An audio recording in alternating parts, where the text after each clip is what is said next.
حضور صلی اللہ علیہ وسلم کے ساتھ بندہ محبت کا دعویٰ کرے، عشق کا دعویٰ کرے اور کوئی لمٹ بھی تلاش کرے، کوئی حد تلاش کرے، تو یہ حضور صلی اللہ علیہ وسلم کی سب سے بڑی بے ادبی ہے کہ حضور صلی اللہ علیہ وسلم کی ذات وہ ذات ہے کہ اگر مصطفیٰ کے ساتھ ادب کرنا ہے، مصطفیٰ کے ساتھ عشق کرنا ہے، مصطفیٰ کا ادب کرنا ہے، تو حضور کے عشق کی ایک ہی حد ہے کہ انسان ہر حد کو بھول جائے۔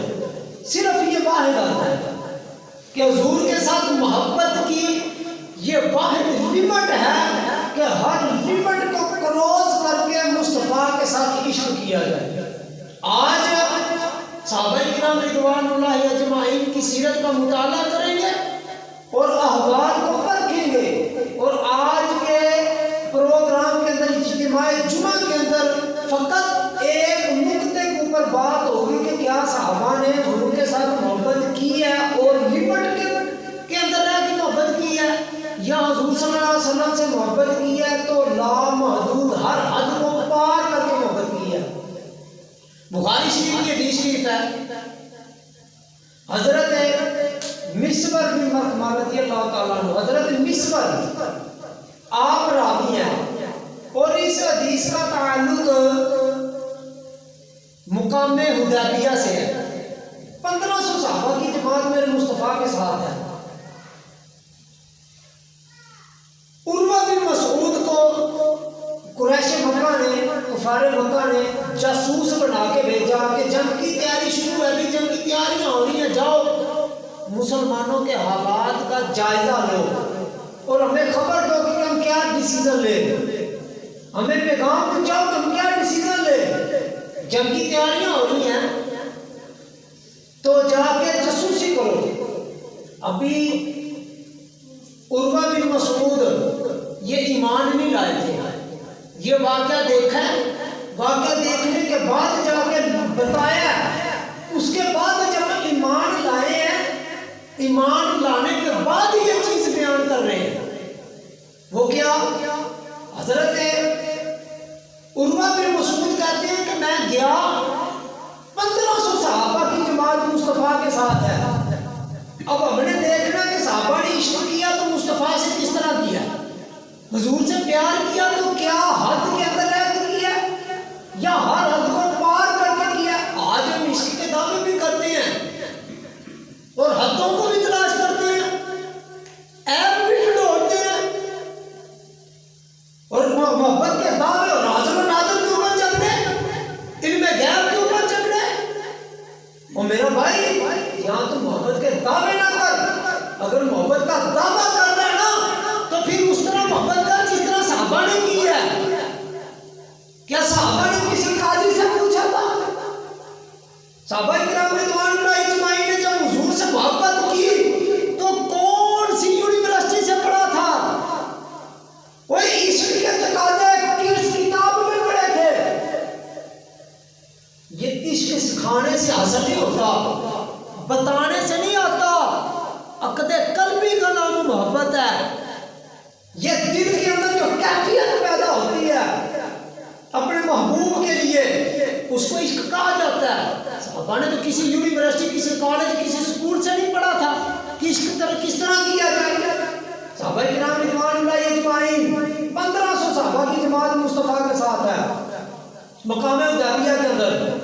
عروہ بن مسعود کہتے ہیں میں جب آیا تو مسلمانوں کے حالات دیکھے کہ حضور صلی اللہ علیہ وسلم جب لعاب دہن کرتے تو لعاب دہن زمین پہ نہ گرتا، بخاری کا الفاظ ہے، کسی نہ کسی صحابی کے ہتھیلی کے اوپر گرتا، اور صحابہ لڑتے، حضور کا لعاب دہن جب حضور پھینکتے تو صحابہ نیچے ہتھیلیاں کر لیتے، جب ہتھیلی کے اوپر آ جاتا لعاب دہن اس کو ملتے، اپنے منہ کے اوپر مل لیتے، اپنے جسموں کے اوپر مل لیتے۔ اب بتائیے کہ صحابہ نے یہ محبت جو کی ہے کیا حضور نے فرمایا یا تو قرآن کی آیت میں آ گیا تھا کہ بھئی اس طرح محبت کرنی ہے؟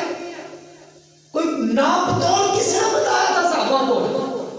عشق کا کوئی ناپ توڑ نہیں ہوتا، کوئی ترازو نہیں ہوتا، کہ کس طرح محبت کرنی ہے، کیسے کرنی ہے، عشق کے تقاضے کیا ہیں۔ صحابہ کرام رضوان اللہ اجمعین نے ہر لمٹ کو پار کر کے حضور سے محبت کیا۔ باپ بتائیے کہ آپ اپنے باپ سے محبت کے دعوے کرتے ہیں، میں بھی کرتا ہوں، اساتذہ سے محبت ہوتی ہے، اپنے عزیز و اقربا سے محبت ہوتی ہے، اولاد سے محبت ہوتی ہے۔ یہ کون سا رنگ ہے یہی محبت کا کہ تھوک بھی نیچے نہ گرنے دیا جائے اور جسم کے اوپر مل لیا جائے، منہ کے اوپر مل لیا جائے۔ یہ صحابہ کا فقط عقد قلبی تھا، حضور کے ساتھ عشق کا انداز تھا۔ اور عروہ بن مسعود کہتے ہیں کہ جب حضور وضو کرتے تو وضو کا قطرہ بھی زمین پہ نہ گرتا، پانی کا قطرہ بھی زمین پہ نہ گرتا، صحابہ نیچے ہتھیلیاں کر لیتے۔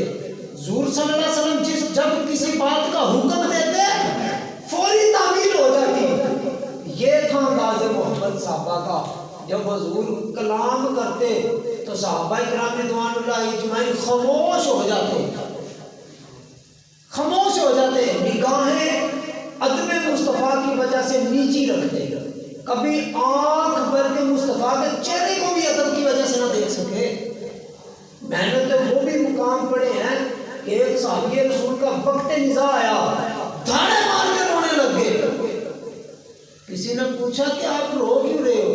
کہا کہ ساری زندگی مصطفیٰ کی بارگاہ میں رہا، ساری زندگی حضور کے پاس رہا، لیکن کبھی آنکھ بھر کے مصطفیٰ کو دیکھ نہ سکا۔ آج تو پوچھ لے مصطفیٰ کی سیرت، آج حضور کی زلفوں کے کنڈل کے بارے میں کوئی پوچھ لے، حضور کے وہ شرابی آنکھوں کے بارے میں کوئی پوچھ لے، وہ پھولوں جیسے ہونٹوں کے بارے میں کوئی پوچھ لے، میں نہیں بتا سکتا۔ کیوں؟ کبھی آنکھ بھر کے مصطفیٰ کو دیکھا ہی نہیں۔ یہ ادب تھا، یہ عشق کا پیمانہ تھا صحابہ کے پاس، جو صحابہ کرام رضوان اللہ اجمعین حضور سے پیار کرتے تھے۔ حضرت انس رضی اللہ تعالیٰ عنہ کہتے ہیں میں حضور کے پاس آیا، مسلم شریف کی روایت ہے، حضرت انس فرماتے ہیں میں آیا تو حضور پاک صلی اللہ علیہ وسلم نے آپ بال کٹوا رہے تھے، ہیئر ڈریسر آپ کے بال کاٹ رہا تھا، تو کہتے ہیں میں نے دیکھا کہ صحابہ کرام رضوان اللہ اجمعین کی جماعت مصطفیٰ کے ارد گرد جیسے طواف کرتے ہیں اس طرح حضور کے ارد گرد گھوم رہی تھی۔ صحابہ کی جماعت حضور کے ارد گرد طواف کر رہی ہے، حمام حضور کے بال کاٹ رہا ہے، حجام حضور کے حلق فرما رہے ہیں، بال کاٹ رہا ہے، تو صحابہ کرام رضوان اللہ اجمعین نیچے جھولیاں بچھائے بیٹھے ہیں، نیچے ہاتھ بچھائے بیٹھے ہیں کہ حضور کا بال مبارک بھی زمین پہ نہیں گرنے دیتے۔ یہ عشق نہیں تو اور کیا ہے؟ یہ محبت نہیں، صحابہ کی تو اور کیا ہے؟ اور آپ بتائیے نا، فیصلہ آپ کیا ہاتھ میں ہے کہ کیا صحابہ نے لمٹ میں رہ کے محبت کی ہے حضور سے، یا حضور پاک صلی اللہ علیہ وسلم سے پیار کرتے ہوئے ہر حد کو پار کر دیا؟ یہ محبت اور عشق ایک ایسی چیز ہوتی ہے جو خود اپنے فیصلے کیا کرتی ہے، خود فیصلے کرتی ہے۔ آج آپ ہر نوجوان شخص ایک نہ ایک چیز کا دعوے دار ضرور ہے، پیار کا کسی نہ کسی کے ساتھ دعوے دار ضرور ہے، اور آپ جانتے بھی ہیں حضرت سالبہ بن عبد الرحمن رضی اللہ تعالیٰ عنہ صحابی رسول ہیں۔ جب عشق ہوتا ہے نا تو پھر خشیت بھی آتی ہے، ڈر بھی ہوتا ہے کہ کہیں محبوب ناراض نہ ہو جائے۔ جب پیار ہو جائے تو پھر محبوب کی ناراضگی کا بھی خیال کیا جاتا ہے، اور اللہ سے پیار ہو تو اللہ کی خشیت دل میں خود بخود آ جاتی ہے۔ سالبہ بن عبد الرحمن صحابی رسول حضور صلی اللہ علیہ وسلم کی خدمت گزار، آپ کی خدمت کیا کرتے تھے۔ ایک دفعہ مصطفیٰ نے کسی کام کے لیے بھیجا، رستے میں جا رہے ہیں تو انصار کے قبیلے سے جب گزرے نا تو ایک لڑکی کو غسل کرتے ہوئے دیکھ لیا، نظر پڑ گئی، ایک عورت غسل کر رہی ہے۔ یہ محبت کا میں بتا رہا ہوں کہ محبت کے تقاضے کیا ہے، محبوب کے ناراض ہونے کا کس قدر وہ خیال رکھتے تھے کہ کہیں محبوب ناراض نہ ہو جائے۔ آج ہماری کیفیت کیا ہے، ہم نے بھی پڑھنا ہے اس کو۔ نظر پڑ گئی، جب نظر پڑی تو پھر دوبارہ دیکھا، جو ہی دیکھا دل میں خیال آ گیا کہ وسلم حضور کے اوپر وحی کا نزول ہوتا ہے، جبریل منٹ منٹ کی خبر حضور تک پہنچاتے ہیں، کبھی کہیں میری بھی خبر حضور تک نہ پہنچ گئی ہو، اور کہیں حضور کو بذریعہ وحی معلوم نہ ہو گیا ہو کہ آپ کے صحابی کی نظر ایک غیر محرم عورت کے اوپر پڑ چکی ہے، محرم عورت کے اوپر پڑ چکی ہے، انصار کی لڑکی کے اوپر آپ کی نظر، آپ کے صحابی کی نظر پڑ گئی، اگر محبوب ناراض ہو گئے تو کیا کروں گا؟ بس اتنی بات سوچنی تھی، دل میں خشیت الہی نے گھر کر لیا، دوڑ لگا دی مدینے اور مکہ کے درمیان، راوی فرماتے ہیں پہاڑوں کے درمیان 40 دن تک وہ صحابی رسول 40 دن تک دوڑتے ہی رہے۔ حضور ادھر انتظار فرمانے میں نے کام کے لیے بھیجا، جبریل امین آ گئی، آپ کے عرض کرتے ہیں یا رسول اللہ آپ کا صحابی سلمہ بن عبد الرحمن آپ نے کسی کام کے لیے بھیجا تھا، یہ واقعہ اس کے ساتھ پیش آ گیا، آج آپ سے کہ محبوب ناراض نہ ہو جائے کہ نگاہ مصطفیٰ کے سامنے کی کون سا منہ لے کے جاؤں گا، حضور کے سامنے کس چہرے کے ساتھ جاؤں گا، اور کون سے اعمال لے کے جاؤں گا؟ وہ ڈرتا، آج 40 دن کے قریب ہو گئی، یا رسول اللہ وہ دوڑی جا رہا ہے مدینے اور مکہ کے پہاڑوں میں، جائے یا رسول اللہ رب فرماتا میں نے اپنے اس بندے کی خطا کو معاف فرما دیا۔ دیکھو وہ غلطیاں ہوتی ہیں انسانوں سے، غلطا زرزت ہوگی، کیا محبت کا انداز ہے یار، اور جس کی خشیت لیے دل میں گھوم رہا ہے اسی نے برات کا اعلان فرما دیا، اسی نے معافی کا اعلان فرما دیا، اس کی بھی محبت کا اندازہ دیکھو نا، انداز دیکھو، جب میں نے معاف کر دیا خطاب۔ حضرت حضور پاک صلی اللہ علیہ وسلم نے فرمایا عمر اے سلیمان جاؤ اس میرے صحابی کو ڈھونڈ کر لاؤ۔ جب گئے نا حضرت عمر ڈھونڈنے کے لیے، حضرت سلیمان ڈھونڈنے کے لیے، تو مدینے کا ایک چرواہے سے ملاقات ہو گئی، مدینے کے چرواہے سے پوچھتے ہیں کہ تم نے اس بستیوں میں کسی نوجوان شخص کو روتے ہوئے تو نہیں دیکھا؟ جب اتنی بات کہی نا تو وہ بکری چروانے والا بھی سمجھ گیا، کہتا ہے شاید عمر آپ اس شخص کی بات کرتے ہیں، بڑا حسین و جمیل چہرہ، بڑا حسین و جمیل نوجوان شخص، دھاڑے مار کے روتا ہے، جب روتا ہے نا تو آسمان کا بھی کلیجہ پھٹ جاتا ہے، زمین کا بھی سینہ چھنی ہو جاتا ہے، اس درد و سوز کی آواز سے وہ روتا ہے، جب وہ روتا ہے اس کے رونے کے اندر وہ درد بھرے الفاظ ہوتے ہیں کہ آسمان کے پرندے بھی دعائیں کرتے ہیں مولا کسے معاف فرما دے۔ آپ شاید اس نوجوان کی باتیں کرتے ہیں، حضرت عمر نے فرمایا کہ بتاؤ کہاں ملے گا؟ کہتے ابھی تو دن کا وقت ہے، ابھی اسے نہیں ملنا، ابھی رات ہونے والی ہے، جب رات کی تاریکی چھانے لگتی ہے نا تو انہی پہاڑوں میں سے اس کی آواز آتی ہے، ادھر سے کہیں سے اس کی آواز آتی ہے۔ رات ہوئی، حضرت فاروق اعظم رضی اللہ تعالیٰ نے ڈھونڈ لیا، پکڑ کے مصطفیٰ کے پاس لے گئے، جب حضور کے پاس لے گئے نا بس وہ نگاہ یار تھی، وہ نگاہ یار کے سامنے آنے سے گھبراتے تھے، بیمار ہو گئے، یار حضور نے پوچھ لیا تو کیا بتاؤں گا کہ اپنی نگاہ کی حفاظت نہ میں کر سکا، ابھی غیر ارادی طور پہ پڑھی ہے، ہاں شریعت محمدی نے یہ اعلان ہے کہ اگر غیر ارادی طور پر بائی چانس ایسے ہی اچانک ہی عورت پر نظر پڑ جائے تو ایک آدھی شریعت معاف کر دیتی ہے، غیر ارادی طور پہ پڑھی ہے، لیکن مصطفیٰ کے ناراض ہونے کا کیا تھا کہ محبوب ناراض نہ ہو جائے، یہ محبت کا تقاضا تھا، اور یہ شرط ہے محبت کی کہ جس سے بہت محبت کرے نا تو اس کے ناراض ہونے کا، اسی خوشی کمی کا بھی خیال کیا جاتا ہے۔ حضور کے پاس گئے، بیمار ہو گئے، چند دن بیمار رہے، اسی بیماری کی حالت میں وصال کر گئے۔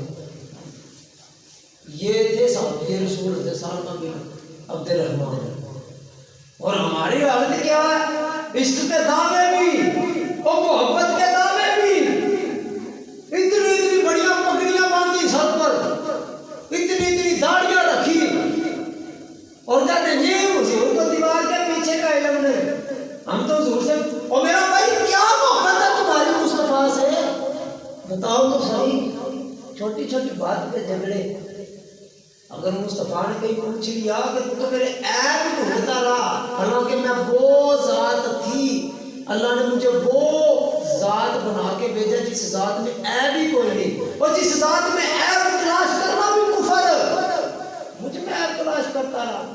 وہ اعظم چشتی رحمت اللہ تعالیٰ کہا کرتے تھے محبوباں تے جو نکتہ چینی کرن تو باز نہ آوے، اصل منافق سمجھی اس نو جڑا جھوٹا پیار جتاوے، اور دسیا مینوں عشق دے مفتی جڑا مڑ مڑ اے فرماوے اعظم جتھے دل لگ جاوے تے عیب نظر نہ آوے، جدھر دل لگ جائے نا پھر عیب نہیں، محبوبوں کے عیب بھی ادائیں لگتی ہیں، محبوبوں کے عیب بھی ادائیں لگتی ہیں، اور جب پیار ہو جائے نا تو پھر محبوبوں کے اوپر گلے شکوے نہیں کیے جاتے، اللہ سے پیار، مصطفیٰ سے پیار، لیکن گلے شکوے نہیں کیے جاتے۔ پھر گلے شکوے کہاں ہوتے ہیں؟ جہاں پیار نہ ہو، جہاں پیار ہو نا تو پھر گلے شکوے، لیلا نا بیمار ہو گئی، میں آپ کو دنیا داری کی مثال دے دیتا ہوں، علامہ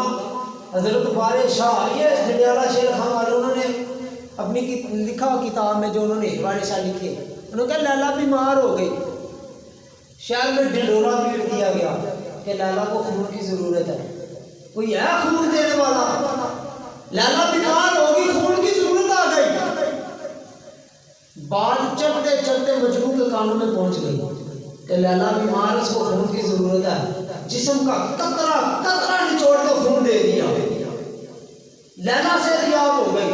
اب اس نے نیاز پکائی، شہر کے سارے فقراء غرباء کو جمع کر لیا، اب لیلا نیاز بانٹنے لگی ہے، سارے فقیر کھڑے ہیں، اپنے اپنے کاسائے لیے، اپنے اپنے پیالے لیے، لیلا نے نیاز بانٹ لیا بھائی، لیلا نیاز بانٹنے لگی، فقیر کھڑے، ان فقیروں کی صف کے اندر مجنوں بھی کھڑا تھا اپنا کاسا لیے، مجنوں بھی پیالہ لیے کھڑا تھا، لیلا نے نیاز بانٹنی شروع کی، سارے فقیروں کو بھر بھر کے پیالہ نیاز دیا، جب وہ مجنوں تک پہنچی نا تو ہاتھ کو جھٹکا، پیالہ نیچے گرا کے توڑ دیا، اب مجنوں نے پیالے پر ٹکڑے اٹھائے، سینے سے لگا کے ناچنے لگ گیا، رقص کرنے لگ گیا، لوگوں نے پوچھا پاگل ہو گیا، جسم سے قطرہ قطرہ خون نچوڑ کے توڑ نے لیلا کو دے دیا، اب لیلا کی نفرت کا عالم دیکھ کہ تجھے ایک قطرہ نیاز کا نہ دے سکی، دوسروں کو بھر بھر کے پیالے دیے، تیرا کاسا بھی توڑ دیا، پاگل ہو گیا، اور تو اس کاسے کے ٹکڑے اٹھا کے ناچتا پھر رہا، کہتا چپ کر جاؤ، تمہیں نہیں پتا یہ لیلا کی محبت ہی تو ہے، یہ اس کی نفرت نہیں۔ میں کہا کس طرح محبت ہے؟ اس نے کہا کہ اگر تمہیں اس نے نیاز دی ہے تو مجھے اب دیکھے عاشقوں کا انداز دیکھے، محبوبوں کے اوپر کبھی بھی آنچ نہیں آنے دیتے، کبھی بھی، یہ عاشقوں کا مزاج ہوتا ہے، کہتا ہے کہ اگر مجھے بھی وہ پیالہ بھر کے دے دیتی تم میں اور مجھ میں فرق کیا رہنا تھا، اور میں نے بھی شک میں پڑ جانا تھا کہ شاید مجھے پہچانا بھی ہے کہ نہیں، اور تجھے بھر بھر کے پیالے دیے، میرا پیالہ توڑ دیا، میں سمجھ گیا خیرات ملے نہ ملے نگاہ یار میں پہچانا تو صحیح، اور خیرات ملے یا نہ ملے نگاہ یار میں پہچانا تو صحیح، اگر تیرے ساتھ جو سلوک کیا میرے ساتھ بھی وہ کرتی تو تجھ میں اور مجھ میں فرق نہیں رہنا تھا۔ کبھی محبوب کو اونچ نیچ کرتے نا تو وہ برداشت بھی کرنی ہوتی ہے۔ حسین منصور حضرت شبلی فرماتے ہیں کہ میں نے نا حضرت حسین منصور بڑے بڑے کامل گزرے، ان سے پوچھا تو عشق کی تفسیر تو بتا یار، عشق کہتے کسے ہیں؟ اس نے کہا میں عشق لفظوں پہ بیان نہیں کر سکتا، ہاں اتنا کہوں گا آج کل، یہ بڑا لمبا چوڑا واقعہ تھا، میں صرف موضوع میرا عشق تھا کہ جب محبوب سے پیار ہو نا تو پھر پیار کس طرح کیا جاتا ہے۔ اس نے کہا یاد رکھ میں لفظوں میں عشق بیان نہیں کر سکتا، لیکن اتنا ضرور کہوں گا کہ آج کل اور پرسوں یہ 3 دن جو میرے ساتھ ہوگا نا وہ عشق ہوگا، جو میرے ساتھ سلوک کیا جانا ہے نا وہ عشق ہونا ہے۔ یہ ان سے حضرت حسین منصور سے کوئی خطا غلطی ہو گئی تھی، خطا سرزد ہو گئی تھی، بادشاہ وقت نے اسے سوری کی سزا سنائی. اب وہ چشتی اس نے بتایا کہ آج کل پرسوں ان 3 دنوں میں جو کچھ ہوگا میرے ساتھ وہ عشق ہوگا, وہ عشق کی تفسیر ہوگی. پہلے دن حضرت حسین منصور کے ہاتھ پیر کاٹ دیے گئے, ہاتھ بھی کاٹ دیے, پاؤں بھی کاٹ دیے. اس نے پتا کیا کہا, اس نے کہا لوگوں مسکرا رہا, مسکراتا چلا کہ مجھے راہ عشق میں یہ سزا ملی ہے. حضور سے پیار کیا, اللہ سے عشق کیا, لوگ معرفت کی باتیں نہیں سمجھے, مجھے یہ سزا مل گئی. تم نے میرے ہاتھ کاٹ دیے, بتاؤ کون سی چیز اٹھا کے لاؤں, بغیر ہاتھوں کے اٹھا کے لاؤں گا, یہی عشق ہے. اور تم نے میرے پیر کاٹ دیے, آج بھی اللہ نے مجھے وہ طاقت دی ہے کہ میں پل پر میں ساری زمین کی سیر کر سکتا ہوں. یہ عشق ہے. عشق کی بنا پر کاٹے, اپنے کٹے ہوئے ہاتھوں کو اپنے جسم کے اوپر مل رہا ہے, ساتھ ساتھ کہہ رہا ہو لوگوں میں نے عشق کی نماز کا وضو کیا. نماز عشق جو پڑھنی تھی مصلی عشق میں شاہ بیٹھا تھا, اور نماز عشق کے لیے وضو کیا. اور نماز عشق کے لیے جو وضو ہوتا وہ خون سے ہی ہوتا, پانی سے نہیں ہوتا. حضرت حسین منصور کہہ رہا اگلے دن پھر کیا ہوا, ان کے جسم کو جلا دیا گیا, آنکھیں نکال دی گئی, زبان کاٹ دی گئی, گردن کاٹ دی گئی. لیکن جن لفظوں کی وجہ سے اسے سزا ہوئی تھی نا, وہ لفظ ان الحق کے تھے. یہ خدائی کا دعویٰ تھا ان الحق, لیکن جب اس کی زبان کاٹی, جسم کاٹا, جسم کے ہر عضو سے یہی باتیں آتی تھی. جسم جلا دیا گیا تاکہ کوئی فتنہ برپا نہ ہو, دوسرے روز جسم جلا دیا گیا. اس نے کہا آج کل اور پرسوں جو کچھ ہوگا یہ عشق ہوگا. دوسرے دن جسم جلا دیا گیا, عشق کے وجہ سے جلایا. تیسرے روز کیا ہوا, جسم کو جو راکھ تھی اس کو دریائے دجلہ میں پھینک دیا. جب دریائے دجلہ میں تیسرے روز اس کی جسم کی خاک کو پھینکا گیا نا, تو دریائے دجلہ نے جوش مارا. حضرت شبلی فرماتے ہیں کہ میرے ذہن میں وہ بات آ گئی جو انہوں نے اپنے غلام کو کی تھی. پہلے ہی بتا دیا تھا کہ میرے ساتھ یہ سلوک ہونا ہے, مجھے کاٹا جائے گا, جلا دیا جائے گا, اور میرے خاک کو دریائے دجلہ میں پھینک دیا جائے گا. جب دریائے دجلہ میں میری خاک کو پھینکا جائے گا, دریائے دجلہ بھی عاشقوں کا خون سے سیراب ہو چکا ہے. وہ عاشقوں کے مزاج کو جانتا ہے. جب میں جاؤں گا نا اس کے اندر, اس سے بھی یہ برداشت نہیں ہوگا, پھر وہ جوش مارے گا اور ایک ایسا سیلاب آئے گا جو بغداد کو بہا کے لے جائے گا. ایسا سیلاب آئے گا. کہتا ہے اگر تم اس سیلاب کو روکنا چاہتے ہو تو چند چیزیں اپنے غلام کو حضرت حسین منصور نے دے دی کہ یہ جب جوش مارنے لگے نا دریائے دجلہ تو اس کے اندر پھینک دینا. جب جو ہی حضرت حسین منصور کی خاک کو دریائے دجلہ کے اندر پھینکا گیا, دریائے دجلہ نے جوش مارا, ذہن میں غلام کے بات آ گئی. انہوں نے دوا جلدی جلدی وہ چیزیں نکال کے دریائے دجلہ میں پھینک دی. اب لہریں خاموش ہو گئی. وہ ساری خاک جو حضرت حسین منصور کے جسم کی تھی وہ ساری اوپر آ کے ایک جگہ اکٹھی ہو گئی. اب غلاموں نے اس خاک کو اکٹھا کر کے پھر دفن کیا. یہ تھے عشق کہ اللہ سے عشق کا دعویٰ کیا. لوگوں نے پتھر بھی مارے. جب حضرت شبلی نے پتھر مارا نا حضرت حسین منصور کو, تب بیٹھے. لوگوں نے کہا کھڑے ہو جاؤ, پہلے رک جاؤ. لوگوں نے پتھر مارے تو آپ خاموشی سے کھاتے رہے. حضرت شبلی نے ایک چھوٹا سا مٹی کا ڈڑا اٹھا کے مارا, اب تڑپ گئے. وجہ کیا ہے, جب یار یار کو مارے نا پھر تکلیف زیادہ ہوتی ہے. لوگوں نے مارے تھے وہ ناواقف تھے مجھ سے, لوگوں کو میرا پتہ نہیں تھا, اس لیے لوگوں کے پتھر میں خاموشی سے کھاتا رہا. آج میرے یار نے مجھے پتھر مارا. شبلی یہ تو تو مجھے جانتا تھا, اور حضرت شبلی تو مجھے جانتا تھا میں کیا ہوں, کیسے ہوں, کیوں ہوں. میری رگ رگ سے تو واقف تھا. آج تو نے پتھر مارا, تیرا پتھر مجھے سب سے زیادہ تکلیف دہ لگا. یہ تھی عشق. جب عشق ہو تو محبوبوں کے اوپر اعتراض نہیں کیے جاتے. آج کے جو اجتماع کے اندر جو گفتگو ہوئی اس کا صرف لب لباب ہی یہی ہے. یہاں تو عشق کے دعوے کرنے چھوڑ دو, اگر عشق کا دعویٰ کرتے ہو نا پھر اعتراض ہے. اپنی زبان سے کبھی بھی شکوہ نہیں کرنا.